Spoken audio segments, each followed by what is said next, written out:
40,000 कमाते। बोले कितने टाइम काम करते हो? मैंने बोला लगभग 15 से 16 घंटे। कितना?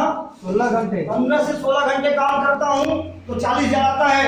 उन्होंने बोला कि एक बात मुझे बताओ, आपका जो पैसा है आपकी किस क्षमता किस क्वालिटी के कारण आता है? तो मैंने बोला मैं आर्टिस्ट हूँ, मेरी 2 उंगलियां काम करती हैं और मेरी दोनों आंखें काम करती हैं तो पैसा आता है। उन्होंने बोला क्या गारंटी है ये जीवन भर काम करेंगे आपके साथ? कोई गारंटी है क्या? उन्होंने बोला हर दिन दुर्घटनाएं होती हैं, हर दिन रोड एक्सीडेंट होते हैं, हर दिन कुछ न कुछ होते हैं। जिंदा जी व्यक्ति लाश बन के रह जाता है, लकवा तक उसकी बॉडी में लगती है क्योंकि हमारा शरीर नश्वर है। सोच के देखो, आप जिस दुकान को 9 साल से चला रहे हो, जिस काम को 9 सालों से कर रहे हो, अगर बाई द वे कोई घटना घट जाए और आप जिंदा की लाश बन जाओ, क्या आपकी पत्नी आपके कारोबार को चला सकती है? क्या आपका छोटा बच्चा आपके कारोबार को चला सकता है? अरे 9 साल आपने जिस काम को जम लगा के किया है, रात दिन एक करके किया है, वही काम जिस काम को आपने रात दिन का टाइम दिया है, अपने बच्चों का टाइम दिया है, अपनी पत्नी का टाइम दिया है, वही काम आपके जाने के बाद एक अठन्नी नहीं देगा। क्या बोले? एक अठन्नी नहीं देगा।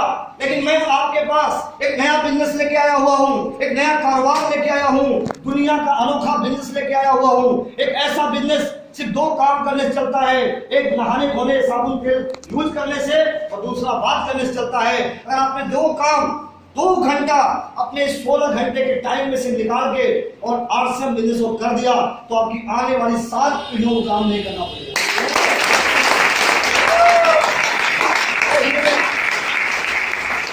पहली बार साबुन तेल के ऊपर का मेजर आया था, मेरे को लगता था कि ये सब फेरी वाला बनाएंगे मेरे को। यस, लेकिन पहली बार किसी व्यक्ति ने मेरे दिमाग को क्या दिया भाई कि आने वाले टाइम में इस बिजनेस से आपके बच्चे को पैसा आएगा।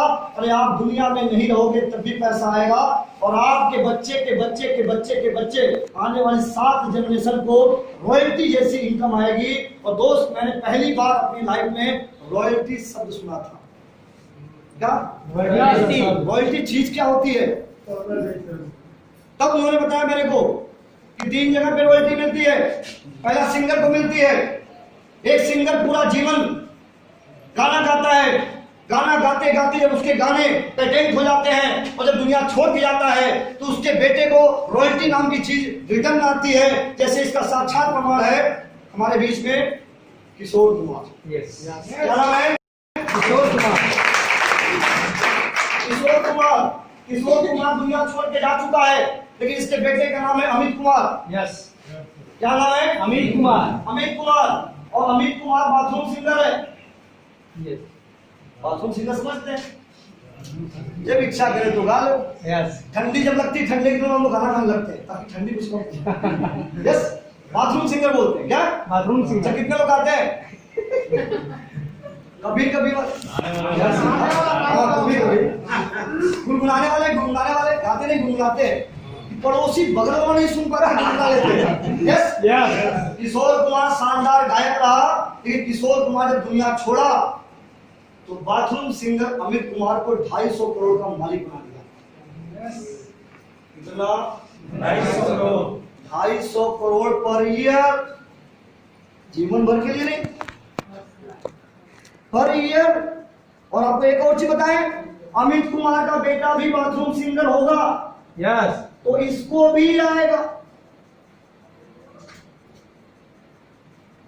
इस चीज को बोलते हैं रॉयल्टी। क्या बोलते हैं? रॉयल्टी। दूसरा मिलता है लेखक को। एक लेखक कोई किताब लिख के जाता है और वो किताब दुनिया में जब तक चलती रहती है, उसके जाने के बाद भी उस किताब को जब तक इस धरती पे पढ़ा जाता है तब तक उनके बच्चों को रॉयल्टी रूपी एक इनकम जाती है। तीसरी आती है वैज्ञानिक, साइंटिस्ट। एक साइंटिस्ट पूरा जीवन लगा देता है अपना, और जब पूरा जीवन लगाने के बाद जब सफल होता है, जब वो साइंस उसके नाम से पेटेंट होता है, तो उसके जाने के बाद उसके बच्चों को वही इनकम दी जाती है। हमारे डॉक्टर एपीजे अब्दुल कलाम, नाम जानते हैं आप लोग? डॉक्टर एपीजे अब्दुल कलाम एक साइंटिस्ट रहे। भरोसा है जी, मालूम है। लेकिन डॉक्टर एपीजे अब्दुल कलाम की कोई संतान नहीं थी, लेकिन डॉक्टर एपीजे अब्दुल कलाम गलती से किसी एक व्यक्ति को अपना मानस पुत्र बना लेते। मानस समझते हैं? मानस बोल ले लेते तो 3000 करोड़ का मालिक होता है सालाना। कितने का? 3000 करोड़। 3000 करोड़ का मालिक होता सालाना। अरे वो गलती से किसी एक बच्चे को गोद में उठा के बोल देते मेरा बेटा, मैं मानता हूं इसको। 3000 करोड़ सालाना का मालिक होता। पूरी दुनिया में 3 जगह रॉयल्टी नाम की चीज मिलती है। काम करो एक बार, इनकम आए बार बार। और दोस्त, आज आपके बीच में मैं वही रॉयल्टी इनकम की बात करने आया हूं। नेटवर्क मार्केटिंग एक ऐसी चीज है कि आप एक कंपनी में ज्वाइन करते हो, आप एक सिस्टम में ज्वाइन करते हो, इस सिस्टम में यूज करना शुरू करते हो प्रोडक्ट को यूज करने के बाद जब इस प्रोडक्ट के बारे में दूसरे को शेयर करते हो, आप इसकी तारीफ करते हो, तारीफ करने के बाद लोग इस प्रोडक्ट को यूज करने लगते हैं। धीरे धीरे संख्या और बढ़ने लगती है, बढ़ते बढ़ते बढ़ते हजारों में चली जाती है और आप दुनिया छोड़ के चले जाते हैं। लेकिन आपके टीम में साबुन और तेल यूज होता है और इस धरती पे जब तक आप रहते हो तब तक काम करने लायक नहीं होते हो, तब भी पैसा जाता है और दुनिया छोड़ के चले जाते हो तो बेटे को जाता है और बेटा चला जाता तो बेटे के बेटे को जाता है, बेटे के बेटे को जाता है, बेटे के बेटे को जाता है।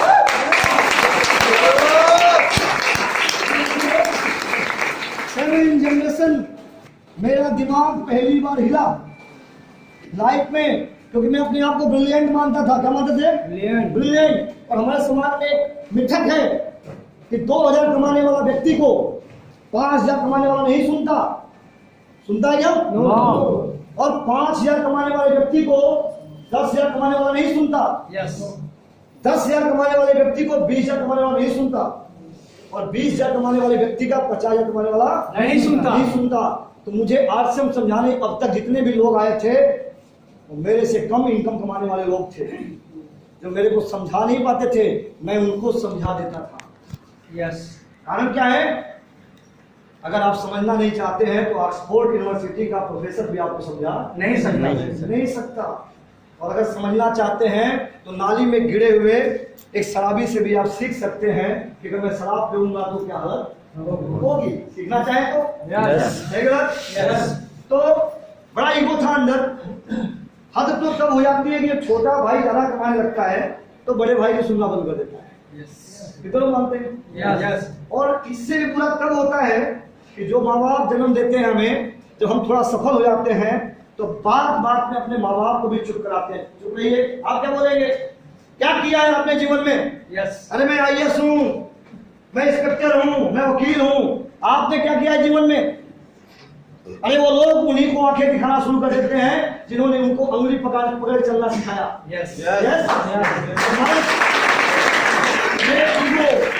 एक शब्द है ईगो। ये हमारे समाज की सबसे बड़ी प्रॉब्लम है। अरे सुनना तो सब चाहता है लेकिन उसको रोकता क्या है कि मैं वकील हूँ, मेरी एज 45 बरस है, ये 16 साल लगा, कैसे समझाएगा मेरे को? समस्या ये नहीं है कि वो समझा सकता था, समस्या ये है कि मेरी 40 वाली उम्र है, ये 16 वाला कैसे समझा देगा? सही गलत? मैं भी आप ही की वैरायटी का व्यक्ति हूँ, मैं दूसरी दुनिया से नहीं आया था, तो मेरे अंदर भी वही बीमारी थी। तो मैंने मान लिया था कि मैं सच्चे व्यक्ति हूं, मैं नहीं सुनूंगा किसी का। लेकिन मेरे सामने एक व्यक्ति बैठा हुआ था जिसने बोला कि मैं सुशील कुमार सिंह, मैं लालता सिंह का लड़का हूं। क्या बोला? मैं लालता सिंह का लड़का हूं, मैं जमींदार परिवार से हूं। हमारे यहाँ 80 एकड़ की खेती होती है। कितना? 80 एकड़ की खेती होती है। ट्रक का कारोबार है, राइस मिल है और मैं हवाई जहाज की नौकरी को छोड़ के आश्रम करता हूं। मेरे पैरों तले जमीन खिसक गई क्योंकि मेरे मानसिकता में एक बात बसी हुई थी कि इस काम को वही करते हैं जो नकारा लोग होते हैं। और पहली बार कोई व्यक्ति मिला जो बोल रहा है जमींदार परिवार से।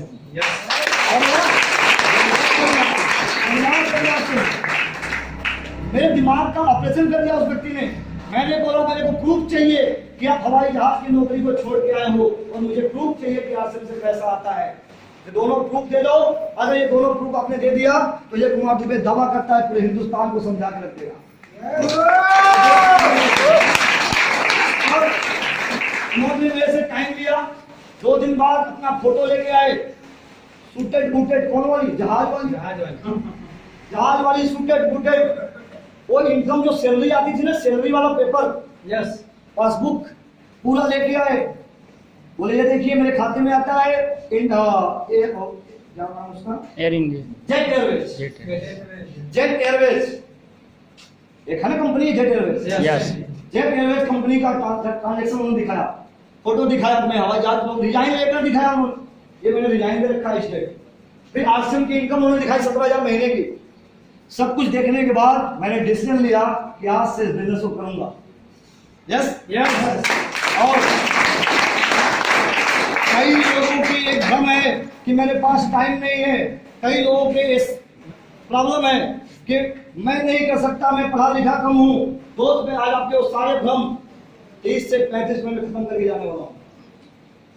अगर आपके पास टाइम नहीं है तो ये खुशी की बात है, गम की बात है? गम की बात है। अरे 84 लाख योनियों के बाद भटकते भटकते मेढक पिछुआ सांप बनते बनते इंसान बने हो। यस, और एक लुधियाना में पैदा हुए। ये कौन सा एरिया, गोविंदगढ़? यस। कुछ ऐसे सौभाग्यशाली लोग हैं कि गोविंदगढ़ में पैदा होते हैं और गोविंदगढ़ में ही मर जाते हैं। दार्जिलिंग कभी नहीं जाते। यस। कितने दार्जिलिंग है? दार्जिलिंग कितने लोग हैं?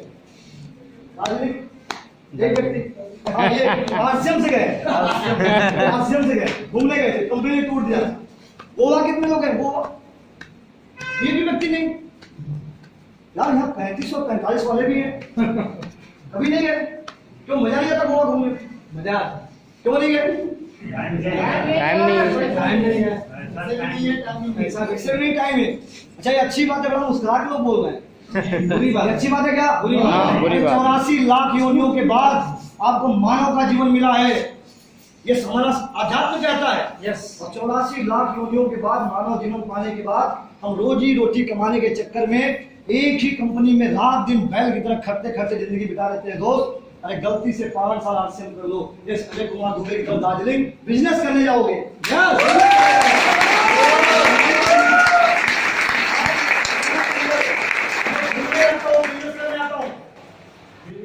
बिजनेस करने आता हूँ, मैं गोवा में बिजनेस करने आता हूँ, मैं मुंबई में बिजनेस करने आता हूँ, मैं हैदराबाद में बिजनेस करने आता हूँ। जिस जगह दूसरे की सपना होता है घूमने का, मैं वहां बिजनेस करने आता हूँ। क्या करने आता हूँ? घूमने के लिए। दोस्त मैं आपसे एक ही बात बोलूंगा, आरसीएम बिजनेस क्यों करना है, कुछ कारण बताऊंगा आपको। अगर किसी की जिंदगी में पूरी दुनिया घूमने का सपना हो तो आरसीएम कर लो 5 साल, सपना पूरा हो जाएगा। यस। इस अजय कुमार दुबे ने 22 लोगों से कारोबार शुरू किया था। कितने लोगों से? 22 लोगों से। 10,000 लोगों की टीम खड़ी हो गई। आज मुंबई में जाता है तो मुंबई में 400-500 घर वेट करते हैं कि अजय सर कब आ रहे हो बताओ। मैं छिप के जाता हूं। Yes. अगर मैंने कुर्ला में डेट दिया हुआ है, कुर्ला मुंबई के अंदर, तो मैं दादर वाले को बताता नहीं हूं, क्योंकि दादर वाला जान जाएगा ना, तो 2 ही दिन का मेरे पास टाइम है कुर्ला के लिए, और दादर वाला दादर वाला बुलाएगा मेरे को। अब कुर्ला दादर बहांदरा करते करते तो मैं यही 1 महीने रह जाऊं, तो कई जगह जाता हूं, छिपा के जाता हूं। Yes yes. अभी मैं आया हूं लुधियाने में, अभी अरविंद जी मेरा जम के यूज कर रहे हैं कहाँ मीटिंग कहाँ क्या। यस बोला है ना। तो आज पूरे हिंदुस्तान में जाने का मौका मिलता है दोस्त। और सबसे अच्छी बात बताएं, अगर आपने इंसान का जन्म पाया है ना, तो इससे खूबसूरत चीज कोई नहीं हो सकती कि आप सारे लोग 100 रुपए की टिकट लगा के मेरे को सुनने के लिए आए। इससे खूबसूरत चीज दुनिया की कोई नहीं हो सकती। सही गलत? यस। एक इंसान टेंशन में है कि मैं बोलूं लोग सुने। यस। क्यों? क्योंकि घर में बोलता है तो उसको चुप करा के पत्नी ज्यादा बोलती है। अब वो घर की भड़ास जब किसी झगड़ा करता है ना तो बाहर निकालता है, क्योंकि घर में तो बोल ही नहीं पाता। सच्चाई है। तो शादीशुदा हम मुस्कुरा रहे हैं। अब वो भड़ास कैसे निकाले? मैं निकालने आया हूँ। मुझे भड़ास निकालने का मौका मिलता है सेमिनारों में, क्योंकि घर में चुप रहता और जो बोलती है यस यस।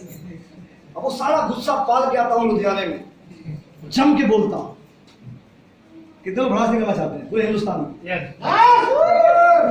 अरे आईएएस अधिकारी बैठेगा इस हॉल में और आप भड़ास निकाले वो जाके मुंबई के अंदर आईएएस अधिकारी बोलेगा जय आरसी।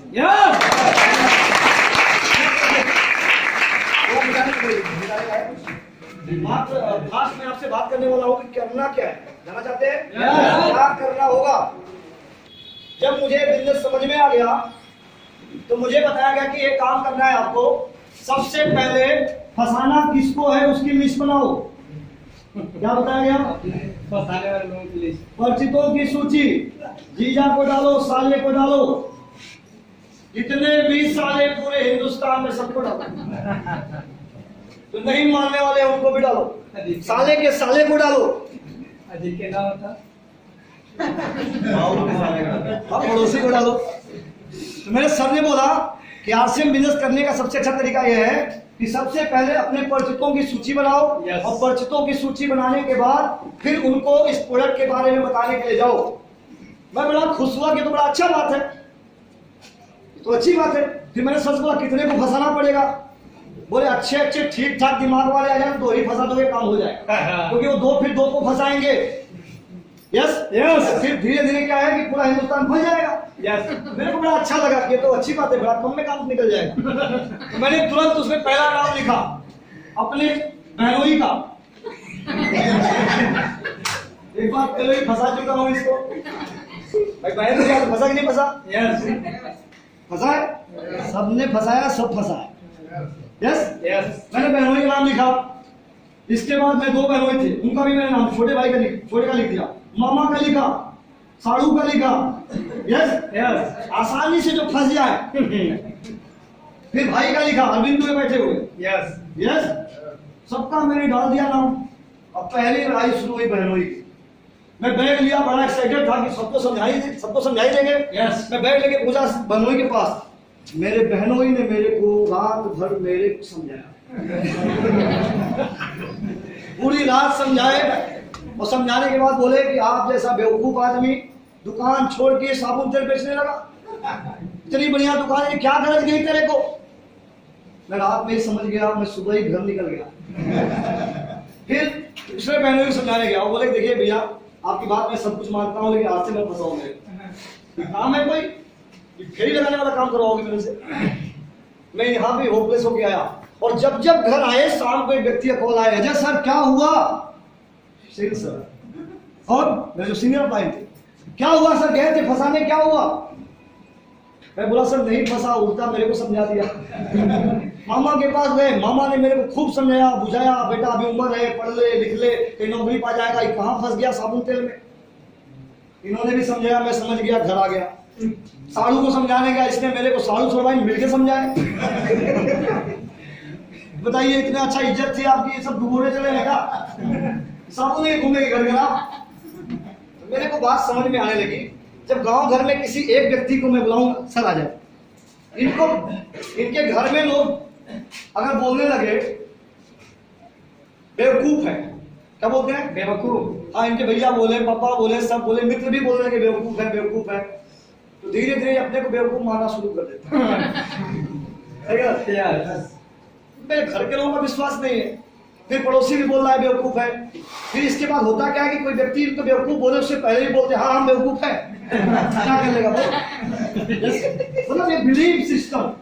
अब मेरे को ये लोग प्रूव कर रहे थे कि तू पागल है, तू पगला गया है, तू बेवकूफ है। फिर मैं अभी बच्चे थे, एक भाई साहब छोटे थे, तो मुझे 100% विश्वास था कि ये जरूर फंसे। ये उस टाइम कानपुर में कोचिंग कराते थे कंप्यूटर का। मैं पूरे विश्वास के साथ बनारस से कानपुर गया। जब कानपुर गया, जिन्होंने पनीर की सब्जी बनाई, मेरे को याद आया कि पनीर की सब्जी बनाई, बड़ा अच्छा रोटी वोटी बना के खिलाए। बोले भैया क्यों आए हम? कि यार हम कुछ मैटर से आए हैं। अच्छा ये थोड़ा ज्यादा पढ़े लिखे थे मेरे से, ये अपना स्कूल में इस बच्चों को पढ़ाया करते थे, कंप्यूटर कोचिंग वहां चलती थी इनकी कानपुर में। हमसे ज्यादा पढ़ लिए थे, बड़े अच्छी अंग्रेजी बोल देते हैं, मेरे को इंग्लिश नहीं आती। तो जब मैं इनको बोलने लगा कि मैंने एक बिजनेस ज्वाइन किया है, बड़ा शानदार बिजनेस है, आने वाले टाइम में तुम भी लखपति बन जाओगे, हम भी करोड़पति बन जाएंगे, तो दोनों का फायदा है, तो आओ हम मिलके करते हैं। तो बोले भैया वो तो ठीक है, पहले खाइए पीजिए, रात में बात करते हैं। 11 बजे के बाद घटना हुई, इन्होंने मेरा ही क्लास लगा दिया। भैया कहा आप बड़े भोले भाले हैं, आप सबकी बात में आते हैं। वो संतोष पांडे फंसा दिया आपको, वो जो सुशील कुमार सिंह है उसको क्या है, जमींदार बाप का बेटा है, उसको तो कुछ नहीं हुआ तो घर से चलेगा वो, और आपकी दुकान बंद हो जाएगी। तो इन्होंने इतना बढ़िया मेरे को समझाया था उस रात कि मैं रात को ही समझ के रात को ही ट्रेन पकड़ लिया।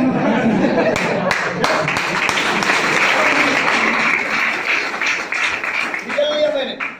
निकलने के बाद मुझे भरोसा हो गया कि इस धरती पे हर कोई आरसीएम कर सकता है, लेकिन जो दुबे तू नहीं कर सकता, तेरी औकात नहीं है।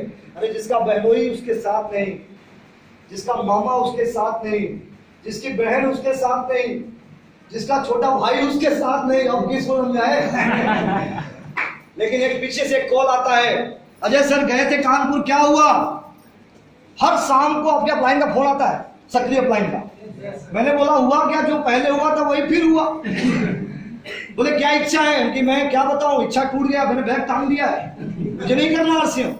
फिर वो आए और आने के बाद उन्होंने बताया कि एक बात मुझे बताइए, जब जब परिवर्तन होता है तब तब इसका विरोध होता है, हर परिवर्तन का विरोध होता है, तो इसका भी विरोध होगा, क्योंकि नई क्रांति है। हमारे हिंदुस्तान में जब जब कोई नई चीजें आती हैं तो उसको 90-95% लोग विरोध करते हैं, मात्र 5% लोग सपोर्ट करते हैं, और वो 5% वो लोग होते हैं जो भविष्य को देख के चलते हैं। यस। और वही आगे चल के भविष्य का सिकंदर बनते हैं। यस। मेरी बातें बहुत फास्ट खत्म होने वाली है, परेशान मत होइएगा।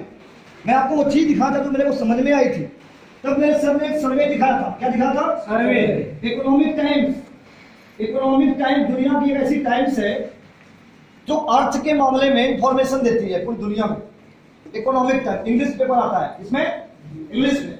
तो उन्होंने मेरे को बताया कि सन 1970 में पहली बार 1980 के बीच में एक क्रांति इंडिया में आई जिसका नाम था प्लास्टिक उद्योग। क्या था? प्लास्टिक उद्योग। प्लास्टिक उद्योग पहली बार इंडिया में आया। किस सन में आया? 70 में आया। उन्होंने बोला विरोध होता है, अब देखो इसको। बोले कि ये जो क्रांति आई इंडिया में, भारत में आई 1970 में, लेकिन विकसित देशों में ये 70 साल आगे से चल रही है। कितने साल आगे से? 70 वर्षों से। 70 वर्ष आगे से प्लास्टिक का उद्योग विकसित देशों में चल रहा है। 3 देशों की कैटेगरी होती है। पहला होता है विकसित। कौन सा? विकसित। विकसित। दूसरा होता है विकासशील, और तीसरा होता है पिछड़ा। हम लोग किसमें आते हैं? विकासशील। विकासशील। हम अभी विकास कर रहे हैं। मोदी जी बुलेट ट्रेन लाने वाले हैं। जापानी सैकड़ों वर्षों से बुलेट पे चल रहे हैं। यस। चल रहे हैं। यस। मैं दुबई गया था। आप भी गए थे दुबई? नहीं। अच्छा, आप नहीं गए। मैं दुबई गया था आरसीएम की तरफ से, शादी का टूर था मेरा। जब मैं दुबई गया तो मैंने बुर्ज खलीफा, कुछ लोग गए हैं बुर्ज खलीफा कभी दुबई? बुर्ज खलीफा एक जगह है, दुनिया की सबसे ऊंची इमारत है, पूरी दुनिया की सबसे ऊंची इमारत। 170 माला बोली जाती है। कितना? 170 माला। और जब मैं उस लिफ्ट में चढ़ा, वो लिफ्ट जब लेके ऊपर जा रही थी, 130 माले ऊपर ले गई थी 37 सेकेंड के अंदर। कितने सेकेंड में? 37 सेकेंड में। और कानों में इतना पेन हो रहा था कि हम दोनों हाथों से उंगली दबाए हुए थे। मैंने घड़ी अपना देखा था, और लिफ्ट स्टार्ट हुई 37 सेकेंड में 130 माला ऊपर ले गई थी। कितना? 130 माला। 130 माला। मैं जब बाहर निकला तो जैसे हम लोग का पाँव जमीन खिसक गई थी। हम यार कहाँ ये कैसे चलती है? रॉकेट से भी तेज रफ्तार है।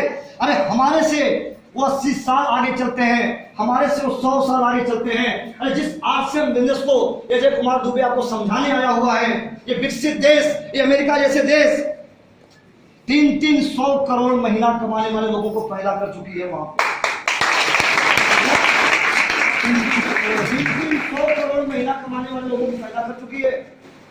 667 ऐसे लोग हैं जो कभी सब्जी की रेंडी लगाया करते थे अमेरिका के अंदर, कनाडा के अंदर, दूध का कारोबार किया करते थे, आज अपने पर्सनल चार्टर्ड प्लेन से चलते हैं। 667 लोग। कितने? 667 लोग। 667 लोग चार्टर्ड प्लेन से चलते हैं। और अभी एक चार्टर्ड प्लेन मात्र अमिताभ बच्चन ने लिया है। जानते कितने का है? 360 करोड़। कितने का? 360 करोड़ अमिताभ बच्चन ने लिया है। यूट्यूब पे डालिए, यूट्यूब पे डालेंगे तो अमिताभ बच्चन का प्लेन आ जाएगा, personal chartered plane. Yes. 360 crore अरे नेटवर्क मार्केटिंग की ताकत को अभी समझने में आपको 20 से 25 साल 50 साल लगेगा, क्योंकि हम इंडियन लोग हैं, हमारे यहाँ कोई चीज समझने में 70-80 वर्ष लग जाते हैं। दिखा रहे हैं आपको, देखिए जब ये इंडिया में प्लास्टिक का उद्योग आया तो विकसित देशों में ये पहले से चल रहा था, तो ये इंडिया में आया तो इंडिया के लोगों को बोला गया कि ये प्लास्टिक का जो कारोबार है ये आने वाले टाइम में कमाल करेगा, और जो भी व्यक्ति इसमें कारोबार में हाथ लगाएंगे वो आने वाले टाइम के अमीर व्यक्ति बने। यस, क्या बनेंगे? अमीर व्यक्ति बने। तो ये मात्र 5% लोगों ने 5% लोगों ने विश्वास किया। कितने परसेंट लोगों ने? 5% लोगों ने विश्वास किया और 95% लोगों ने विरोध किया कि नहीं चलेगा। क्या किया? नहीं चलेगा, नहीं चलेगा, क्योंकि इसका नारा था कि सस्ता होगा हल्का होगा। क्या नारा था? सस्ता होगा, सस्ता होगा, हल्का होगा। अभी आप चेयर बैठे हो, चेयर पे आप लोग, यस, चेयर, इसके पीछे के जमाने में धातु और लकड़ी के चेयर हुआ करते थे। यस, एक एक चेयर को एक हल्का फुल्का आदमी को उठाने को दे दिया जाए तो मर जाए वही। लेकिन आज 4-5 चेयर एक में घुसा के, हम तो 10 की बात करेंगे, हम 10 वाला चेयर एक व्यक्ति लेडी उठा लेंगे, 10 उठा लेंगे, 10 एक कॉन्फिडेंस से बोल रहे हैं, 10 उठा लेंगे, उठा भी लेंगे, क्योंकि इसका नाम था सस्ता होगा हल्का होगा। Yes, yes. लेकिन 5% लोगों को विश्वास हुआ कि चेक कर लेते हैं, लेकिन क्या दिक्कत है भाई? यस। 55% लोगों ने कहा नहीं चलेगा, और ये बिजनरी लोग थे 5%, इन्होंने कहा कि कोई बात नहीं, चेक करने में क्या हर्ज है। उन्होंने अपने बच्चों को उस कारोबार में इन्वॉल्व किया, किसी ने दुकानें खोली, किसी ने फैक्ट्रियां लगाई, इसकी सब कुछ करना शुरू हो गया, कारोबार शुरू हो गया, और ये 5% लोग उस काम को कर करके खरीद के चेयर पे बैठा बैठा लोगों को दिखाने लगे, और ये 95% लोग बाद में चालाक जो लोग थे इनकी दुकानों पे जा खरीदने लगे। और जब ये सबको समझ में आ गया तो जिन पहले जो जुड़े हुए लोग थे ये अमीर बन गए। कहाँ जाएंगे लोग? कहाँ जाएंगे भाई? जो उस कारोबार में व्याप्त हो गए हैं उन्हीं के पास जाएंगे ना। यस। और मैदान की देखिए, जिस टाइम सस्ती हुआ करती थी सन 70 में, उस टाइम एक चेयर की कीमत 1200 रुपए हुआ करती थी। जिस टाइम सस्ती थी, टेक्नोलॉजी नहीं थी, उस टाइम एक चेयर की कीमत 1200 रुपया हुआ करती थी। और महंगाई के टाइम सन 2018 में प्योर दिल से ईमानदारी से ढूंढे तो 220 रुपए में आ जाएगी। यस। क्योंकि बाद में कंपटीशन बढ़ा। उस टाइम में 1200 की चेयर बेच के एक दुकानदार 500 रुपए कमाता था, और आज एक चेयर बेच के 20 रुपया कमाता है। कंपटीशन बढ़ गया। जब भीड़ आती है तो कंपटीशन बढ़ता है। सही गलत? आज के 50 साल पहले नौकरियां फ्री में मिलती थी। अरे नाटे नाटे लोगों को पुलिस में भर्ती कराया जाता था। नाटे नाटे 4.5-5 फीट के लोग पुलिस में होते थे। आज 6 फीट वाला टेंशन में भर्ती नहीं हो रही, क्योंकि वैकेंसी की डिमांड ज्यादा हो गई और भर्ती कम हो गई ना। सही गलत? ये चीज आती है जब 5% लोग समझते हैं। फिर 1980 में एक नया चेंज आया, 1990 तक। इसका नाम था इलेक्ट्रॉनिक्स। क्या नाम था? इलेक्ट्रॉनिक्स। इसका भी नारा था कि हम दुनिया भर की खबरें आप तक पहुंचाएंगे, अमेरिका की, लंदन की, पेरिस की। आप घर बैठे रहेंगे, छोटा सा डिबिया होगा, डिबिया नहीं डिब्बा, टीवी, ट्रांजिस्टर, यस, छोटी छोटी चीजें होंगी, ये बिजली से चलेंगी। इनमें आराम से आप पूरी दुनिया की खबर आप देख सकते हो। तो ये 5% लोगों ने इसको समझना शुरू किया, और 55% लोगों ने कहा नहीं चलेगा। मेरे दादाजी नहीं है, मेरे खास दादाजी नहीं है, मेरे मतलब बाबा के चचेरे भाई लगते हैं, आज जीवित हैं, 100 कुछ बरस के हैं, अभी जीवित हैं। हमारे गांव में 40 साल प्रधान रहे। कितने साल? 40 साल प्रधान रहे। वो बताते थे कि जब हमारे चंदौली जिले से जब बिजली हमारे कमालपुर में आ रही थी, तो उस टाइम में लोग डंडा लेके गांव में खड़ा होते थे कि मेरे गांव में होके बिजली नहीं जानी चाहिए। तो लोग पूछते थे क्यों? तो बोलते थे करंट मारती है। क्या बोलते थे? करंट मारती है। अब ये बिजली विभाग वाले खंभा लेके जाते थे और उस गांव में गाड़ के आते थे, और रात को खंभा फिर गांव वाले उखाड़ के घर ले जाते थे। बात ध्यान समझिएगा, क्योंकि एक मिथ्या हो गई थी कि बिजली करंट मारती है। उन लोगों को पता नहीं था कि टीवी भी चलाती है, फ्रिज भी चलाती है, वॉशिंग मशीन भी चलाती है, मोटर भी चलाती है, और मौका मिले तो आदमी को भी चला देती है। यस सही बात? भरोसा नहीं था, 5% लोगों ने विश्वास किया। अब ये बिजली विभाग वाले करते क्या थे कि इनको मालूम चल गया था अब करना क्या है। ये क्या करते थे कि इस गांव से इस गांव में जब खंभा गाड़ते थे तो इसमें तार डाल देते थे। क्या डालते थे? और तार गलती से पड़ गया, कनेक्शन नहीं हुआ, लोग नहीं छूते थे। और ये बिजली विभाग वाले रात को खंभा गाड़ते थे। कब? रात को चोरी से जाते थे उस गांव में, खंभा गाड़ के तार जरूर बांध देते थे और करंट नहीं देते थे। उसके बाद पूरा गांव धूप से खड़ा होकर देखता था, अपने तार बांध दिया, बच्चों बच्चों। तो हर दिन एक खंभा गाड़ के तार बांध देते थे लोग। धीरे धीरे खंभा गाड़ा गया तो हमारे गांव में 20 किलोमीटर बिजली आई। ये मुझे नहीं मालूम है, मैं दादाजी बता देते।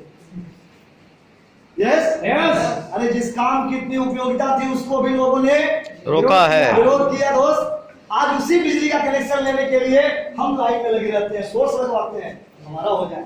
यस सही गलत? यस। उस टाइम में ब्लैक एंड व्हाइट टीवी की कीमत 14 हजार हुआ करती थी। कितनी? 14,000। और आज कबाड़ी वाला पूछता है कि प्लास्टिक है कि फाइबर है। क्यों? Yes. Black and white TV किसके घर में है यहाँ? ये ब्लैक एंड व्हाइट रंगीन? अच्छा मैं रंगीन पूछ रहा हूँ, ब्लैक एंड व्हाइट है क्या? नहीं है। कहाँ गई हो? परिवर्तन के दौर में खत्म हो गई। क्या हो गई? खत्म हो गई। परिवर्तन के दौर में खत्म हो गई। लेकिन 5% लोगों ने इसका व्यवसाय किया, इसमें कारोबार किया, और 95% लोगों ने विरोध किया। और जो विरोध किया करते थे बाद में वही TV, transistor, washing machine, fridge उठा उठा के ले आए। किसके वहां से? जो पहले उसमें काम कर रहे थे।